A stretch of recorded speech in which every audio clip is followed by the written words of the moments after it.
Hello, everybody, and welcome to Table Talk. This month, we are going through life cycle nutrition and we are starting with our littles and talking about picky eating. And I am so excited to have another registered licensed dietitian with me today to share some of the great information that she has. Because either we have children, we have grandchildren, we have nieces, we're all about kids around us. So, Hillary, you want to take a minute to introduce yourself and tell us a little bit about your work? Absolutely. And I want to preface this too by saying I am getting over a little cold, have a hoarse voice. So if I'm coughing or drinking water, popping a cough drop in, I apologize in advance, but I'm making the best of this today and I'm still here. So we're doing this. But as Joni said, I am Hillary. I am a registered dietitian, and I am specializing in baby-led weaning, toddler nutrition. So kind of that lifespan from like starting solids all the way through maybe like your 4 or 5 year olds. I do work with some older kids in my part-time job that I have on the side.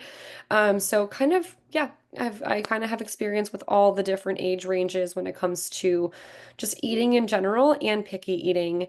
I have two kids of my own. I have a 5 year old and an almost 10-month-old. So really in our house, we're also really in that phase of learning the ins and outs of navigating mealtime. So, yeah, very excited to be here and to talk about this today. Yeah, so thank you for being here. We appreciate you sharing your expertise. So I want to start off, since picky eating is a big topic, how do we define picky eating so we know what it is or what to look for? Yeah, so picky eating is a very wide spectrum, as we can imagine. It ranges from very, very highly picky eaters or very sensitive eaters that have a very small repertoire of foods, don't like things to be out of their norm, right? They need to be a certain way on the same blue plate, whatever that looks like. And then you have the picky eating end of the spectrum where kids just have a lower volume of foods they'll accept. So maybe when they started salads, they loved everything. I hear that very frequently. And then they start to slowly find things they don't like. So sometimes it's just a little bit of that, like, oh, we dropped some foods out of our repertoire, but sometimes that's perceived as picky. So it really runs the full gamut, and it looks different in every family. So yeah, there's a very wide spectrum. I think that's the most important thing to be aware of. Great. Can you give us like an example? What does it look like during mealtime? Yeah. So picky eating at mealtime can be, again, very wide spectrum. Sometimes it means resisting mealtime completely. There's meltdowns, there's resistance to coming to the table, there's crying if there's a certain food on the table, versus sometimes it just means less appetite, not eating as much, or saying, I don't like that, that's yucky. Um, it can really create a lot of tension around family mealtime if it's not being addressed or if there's a lot of tension between parents and the feelings that they're getting because of it. So, um, it tends to create a little bit of angst for family meals for sure. Yes, and I know many parents have been going through that angst, and it is definitely hard. Mhm. So, do you think that the environment plays a role in picky eating? It absolutely can. Yeah. So, I think one of the biggest things to be mindful of when we're feeding children, whether they're 6 months or they're 9 or 10, is they are comfortable in the family meal setting, especially if they're used to doing that, right? If sitting down at a family dinner is something you do every night at home, that table is a safe space for them. So sometimes if something is different in that environment, you're not at home, you're on vacation at a beach house, you are at a Thanksgiving table with extended family, you're outside, you're at a restaurant. There's differences there. And sometimes those meals are not going to go as well because your child has these external stimuli. There's more to look at, there's more to see, there's all kinds of things going on. So I think it's important to be aware of that because sometimes in those instances, can, again, be perceived as picky eating. Where they're just not comfortable sitting there. So some people might think, oh, well, your child's picky, but that just might be the way that they're eating in that particular environment, if that makes sense. Yeah, that does make sense. So, what are common reasons kids can become picky eaters? Is there, I know there's not one, but just give us an example. Yeah, so like I mentioned earlier, sometimes with the starting solids years, right? I hear this all the time. My baby ate everything. They love food, and I'm experiencing that right now with my own 10-month-old. You know, he loves everything. And then what happens is your child becomes a toddler. They start to develop opinions, and they have a little bit more preference when it comes to taste and texture. And a lot of times parents will say, well, my child's becoming picky, which maybe in some respects that is true, right? They're losing some of those foods out of their repertoire. I think that's one of the reasons why sometimes it's perceived that way. And then I don't like to blame parents, but I think sometimes then that's catered to, right? So my child doesn't like these things anymore. I don't give them anymore. They don't have the opportunity to try those things anymore. So they become more picky because they're no longer being served foods that they maybe once or twice or four times decided they didn't want. So I think that can be a reason. Another reason that I see picky eating start is, again, sort of like that parental pressure or that pressure to eat things they don't like. When there's that, like, you better eat this or you can't have this mentality, sometimes that creates more negative tension at the table and it creates that picky eating process of like, okay, I feel like I'm not being heard, so I'm putting up more resistance. I'm stopping liking these things because I'm developing, you know, anger around it or distaste around it. Does that answer your question? Kind of. Yeah, yeah. No, it's interesting. So you said, I don't want the parent to feel like they're being blamed. And you even said that, like, it's not a Yeah, parent's fault if a child is picky. So right. what is the parent's role in childhood eating? Yeah. So she's a counselor and a dietitian named Ellen Satter. She has created what's called the Division of Responsibility in Feeding. And I teach this in all of my sessions with kids, but I think it's important to be aware that a parent's role in feeding is to decide what a child is having, like what's being served, right? Where they're eating and when they're eating, right? Like what is the mealtime scenario? How are we setting the stage, right?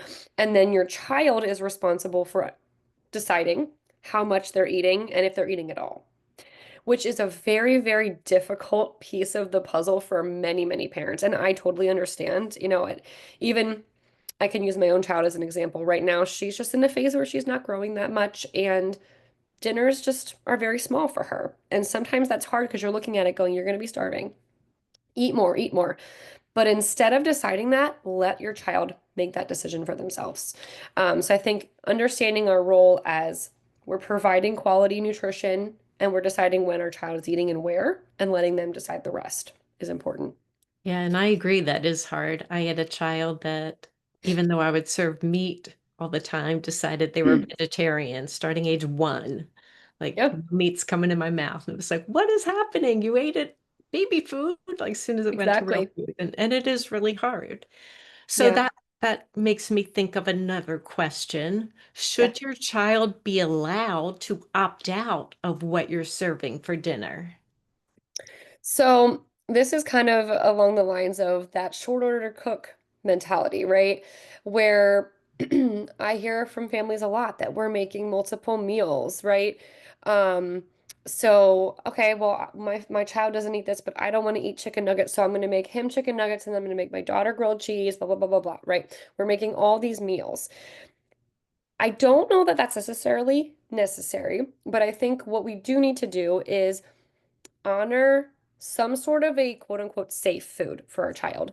So, my suggestion is always make what you're going to make for dinner. However, as part of that meal, have a food that you know your child is going to be comfortable eating.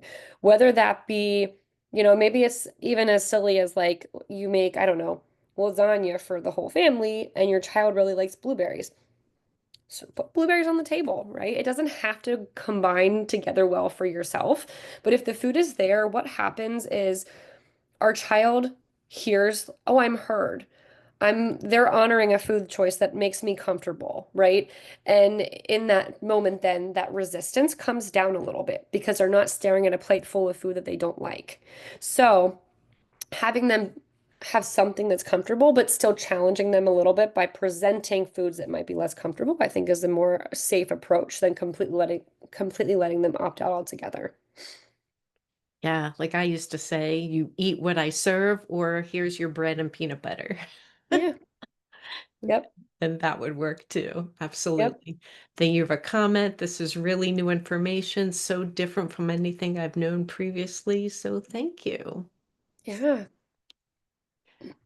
So brings me up to another issue. I know some people are like, oh, if you eat this, you get dessert or things like that. Do you think using rewards or bribes as a strategy for eating is good, or do you see it backfire? 100% backfire. Um, I think one of the most important things with food is we don't want anything to sit on a high pedestal, right? I talk about this with desserts and snacking and eat this to get to this, right? I think it's really important to make kids realize that food is all on an even playing field. We don't want them to think they have to eat the yucky broccoli to get to the really tasty ice cream. And I think one of the ways to do that is to eliminate that bribing or like, having these. Another way you could talk about it too is like, I hear parents say, like, okay, well, if you finish your homework, you can have ice cream tonight, or whatever those bribes might be. Making sweet food or indulgent food a reward is not a good strategy because it makes everything else seem kind of like, well, that's not good food. Like, that's not desired or good behavior food, right? Keeping it all an even playing field is great. And maybe it's a little bit of a different approach. So maybe it's instead of bribing with food, you are talking about what's going to happen after a meal. Like when we're finished with dinner, we can go play outside, and finding different quote unquote rewards in those situations.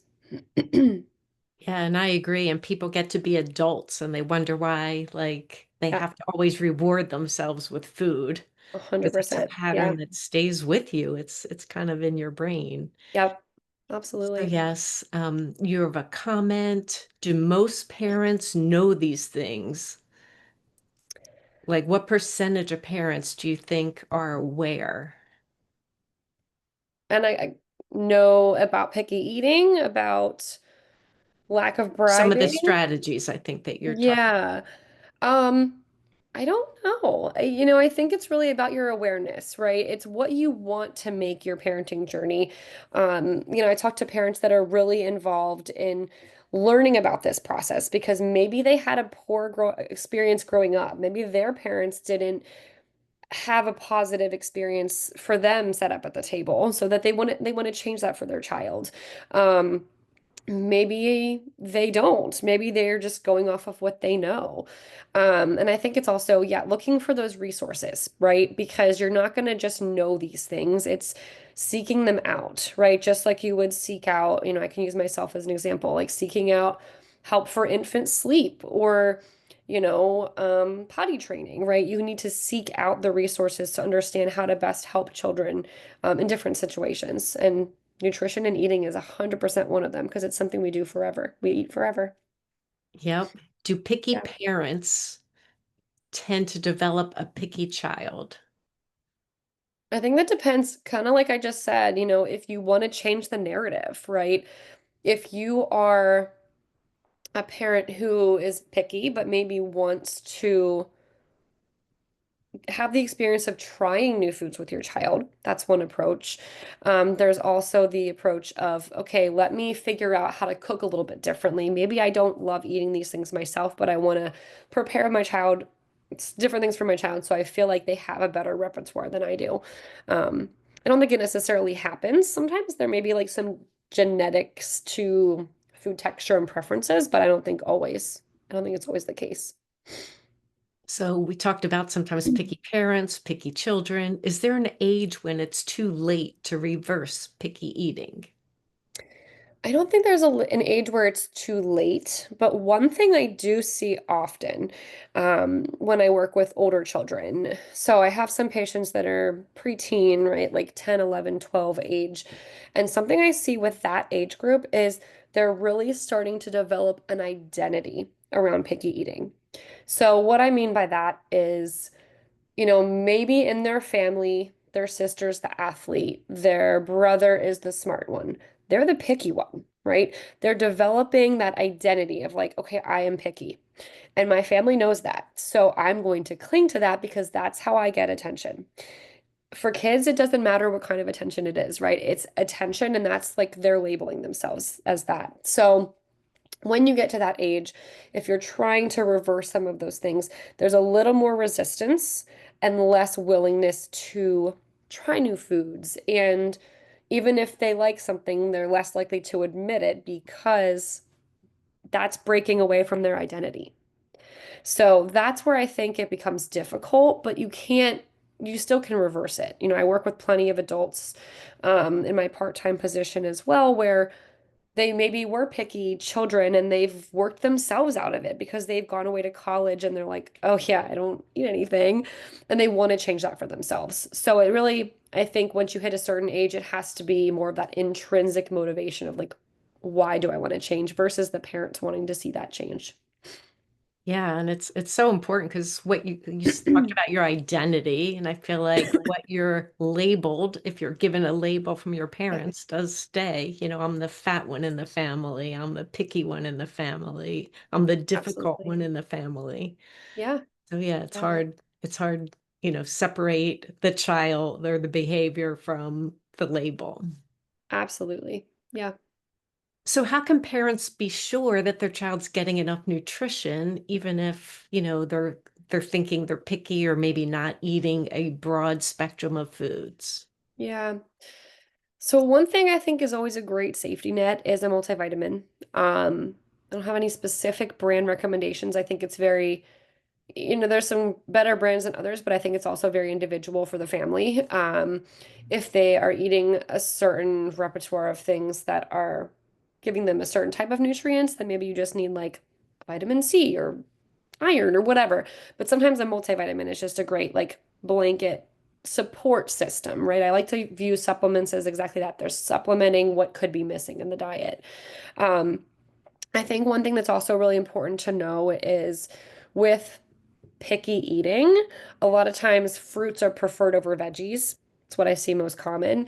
And something that's important to know about that is if your child is eating a wide variety of fruits, you're going to be able to get them the same types of nutrients they would get in vegetables. So that is completely okay as well. If they don't like vegetables, it's still okay. They're doing fine if they're eating plenty of fruits. So in that space, there wouldn't be many vitamins or minerals missing per se. And that's really a great comment because I feel like adults, I hear that from adults. Like, I have no problem eating fruit, but some vegetables I just don't like. Like, Yeah, is that a problem? Yeah, no, you're still getting, as long as you're getting the variety of color, you're still getting great nutrition. exactly. So just say parent, grandparent, aunt, uncle, they want to try and encourage the child to try new foods. Where do they start? What does that look like? Yeah. So I think one of the biggest things is going into the approach from a point of curiosity versus a point of pressure. And this is something I talk about a lot in my courses and like just my general content because it is again like when you're pushing more pressure and like saying try it, it's healthy, try it because I like it. Our whole family eats this. Like those are the types of things that create that like they put a wall up, right? A child is just like us as an adult. They're just smaller. And when someone is in your face telling you you have to do something, you're going to put up resistance. So, one of the things I encourage the most is, in a way, playing with food, right? So, asking questions like, is that pepper crunchy or is it soft? Or how many carrot circles do you think you can stack before it falls over? And allowing them to play and experience touching, smelling, feeling the food. I think that's one of the biggest things, right? How can we encourage just interaction in general without telling them they have to put it in their mouth? So I have a question. How do you find out what the child actually ate for lunch at school? Do you discuss this with the child who may be throwing food away or trading it? It's a great question. Um, I think, I mean, it depends on how. you're asking those questions, right? It can be, I think if you come at it from like an accusatory angle, that's going to be more that pressure, right? Like I was just saying, if you're saying like, did you throw your food away? Is it gone? Like, did you actually eat it? Those kinds of things can be accusatory. So sometimes just asking in general about things like, what did you think of your lunch today? What was your favorite part? What was your least favorite part? What was something funny that happened at lunch? Did you have time to finish everything? And asking questions about the whole situation instead of just saying, like, did you eat your food? So that they feel you're not accusing them and they can open up a little bit more. That's really good. I like that. I love that point.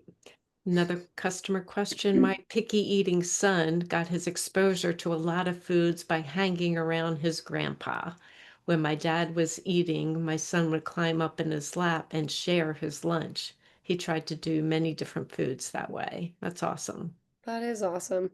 Yeah, seeing other family members enjoy things is always a great way for exposure without, again, forcing them to try something, just allowing them to see it and experience it. Yep. Excellent ideas. Thank you so much. Yeah. Yeah, great. So, do you have any success stories that you can share with us about maybe how picky eating could get reversed or prevented? Yeah.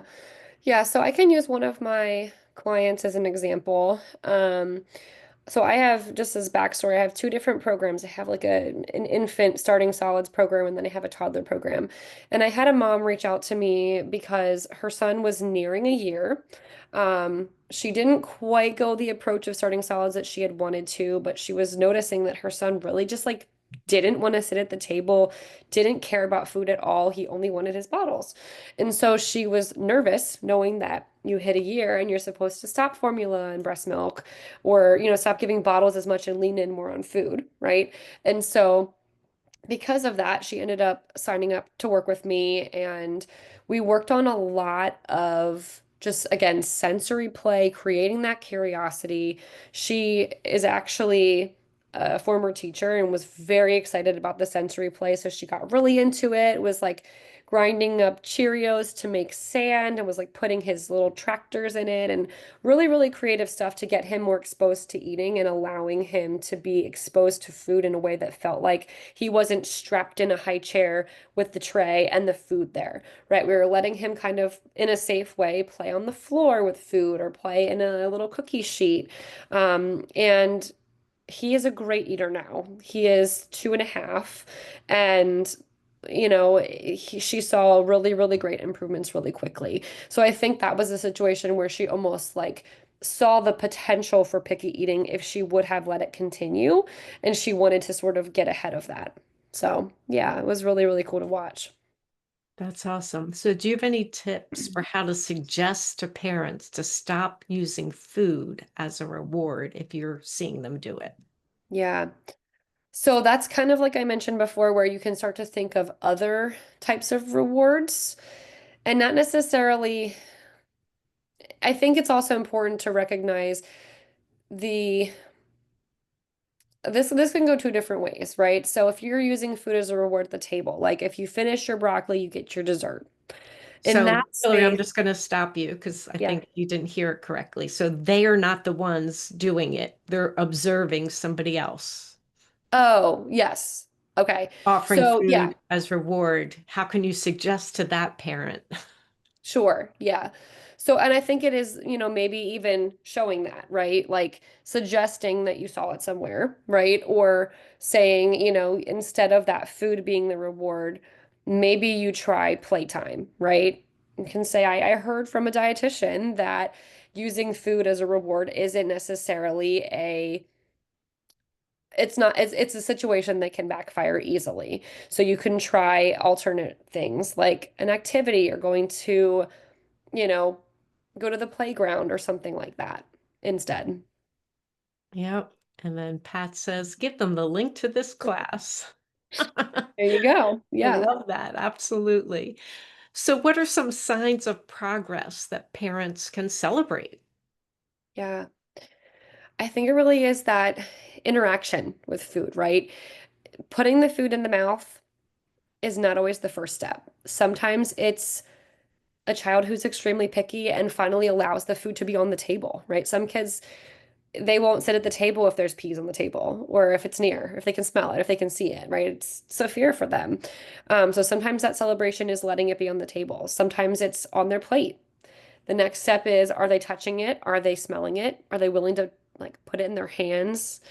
Let them listen to it, do all those fun things. And then I think that ultimate celebration is, did they try it? And if they don't like it, that's okay. But again, not being like, do you like it? Do you like it? And kind of lowering that pressure and letting them tell you on their own that they want to try it or that they like it. Yeah, and that's funny because I wouldn't think playing with your food is a positive thing. So that's good to know. Yeah. Yeah, and that means parents need some patience and tolerance. It can be a hard thing to adjust to. And of course, there's within reason, right? Like if you're like smashing all your food together and smearing it, like that's drawing the line. Like, let's not do that. But like encouraging them to touch things and count and, stack, whatever that might be. Yeah. So how do you feel about texture? If there's like, are textures more picky, some textures more picky than others? I find that some kids really don't love slimy. And a lot of kids have trouble with the texture of meat as well, because some foods are very easy to chew and swallow, but meat is one that's trickier. So if your child doesn't like meat, like I know Joni, you mentioned that too, that your child didn't like meat, and sometimes it's just they're having a hard time chewing, so that they just don't like it. They don't want to eat it. So I think those are the two biggest textures I see that kids don't like is slimy and really, really like dense, chewy. Yeah, customer says let them grow it and then let them help cook it.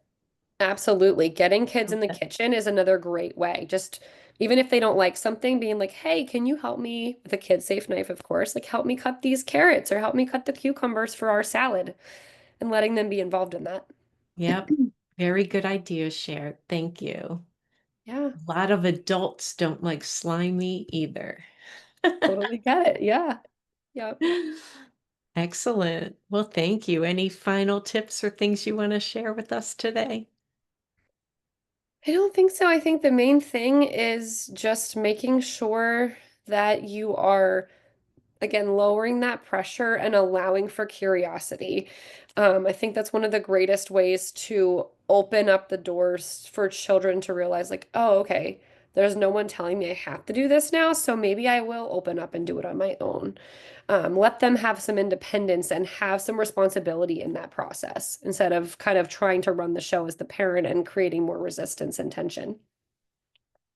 So, a question, not trying to be gross, but is there a way to be sure that their diet includes foods that help kids eliminate their food? Yeah. So I think when we're wondering about, reducing constipation, trying to encourage fiber is some of the greatest ways to do that. And if they don't love fruits and veggies, you can try something like a smoothie. Um, I don't love hiding veggies and things, but even if you like make a tomato sauce and add some additional veggies and kind of blend it in, you can be honest and tell them that it's in there. But just finding ways to increase fiber. So smoothies are a great way because you can make them sweeter, things like that. And send the class link was a comment. Yep. Yes. Well, thank you so much, Hillary. This has been wonderful. Appreciate you sharing all Absolutely. your great knowledge with us, and hopefully, all the kids out there get some benefit. I have another question that just came in or comment. My children now don't like foods that they used to eat. Do I load up on things that they do like? Help me. What do I do? Yeah. So, yeah, again, you can make sure there's something present that you know they like, and then letting other maybe more uncomfortable foods or lack of desire foods to be present on that plate as well. So you're honoring something you know that they will eat and also having that challenge food present, but not really putting pressure around it. Maybe it's just like let's just say green beans. Maybe they really don't like green beans. Put one green bean on the plate, right? Just like letting them see it, be around it, and let them decide if they're going to try it without you putting any pressure or encouragement to try it. Yeah, it's hard when they used to eat it and like it and then they don't. A hundred Yeah, percent. I And get they that. might come back to it. There's phases. So, Yep. And you got a comment. Thanks for the class. So much knowledge has been covered. Yeah, Appreciate it. good. I'm glad. Yes. Well, thank you so much. Thanks everybody for joining us. And Hillary, we love that you shared all your knowledge with us. So helpful for those parents, grandparents, aunts, and uncles out there. Thank you. Absolutely. Thank you. Have a You're great day, welcome. everybody. Take care. Yes. Bye.